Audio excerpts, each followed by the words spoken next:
Umarangkada muli ang benteng bigas, meron na program sa Tacloban City.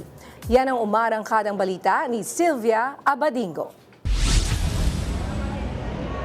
Formal nang inilunsad ngayong umaga sa Barangay Apitong, Tacloban City. Ang programang Benteng Bigas meron na ng administrasyon ni Pangulong Ferdinand Marcos Jr. Layo ng programa na makapagbigay ng mas abot kayang bigas sa mga pamilyang nangangailangan sa pamamagitan ng pagtutulungan ng iba't ibang ahensya ng pamahalaan. Pinangunahan ito ng NFA, DA, DILG, mga lokal na pamahalaan at iba pang ahensya. Sa unang araw ng rollout, umabot sa 500 sako ng bigas ang inilaan para sa mga residente ng barangay at karatig na lugar gaya ng Utap at Abukay. Ayon kay Tacloban City Agriculturist Ronilo Anade, isa ang Tacloban sa mga lungsod na nabigyan ng malaking alokasyon ng bigas.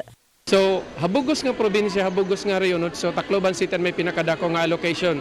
Tacloban City may pinakadamo nga napalit naton. This is coming from the local fund ng City Government of Tacloban. Upang mas maraming pamilya ang mabigyan ng pagkakataong makabili, limitado lamang sa 10 kilo ng bigas kada individual ang maaaring bilhin sa bawat rollout. Malaking tulong ito para sa mga pamilyang patuloy na humaharap sa mataas na presyo ng mga pangunahing bilihin. Nakakuan kami nga tag 20 kilo nga bugas kay mamahal ang bugas yan na tag 60 kilo. Okay, sana permanente may ada. Nakatakda ring ilunsad ang benteng bigas sa Biyernes sa Barangay 88 San Jose upang mas marami pang Taclobanon ang magkaroon ng akses sa dekalidad at mas murang bigas. Mula dito sa Tacloban City, Sylvia Abadingo para sa PRTV News, nagseserbisyo para sa Pilipino.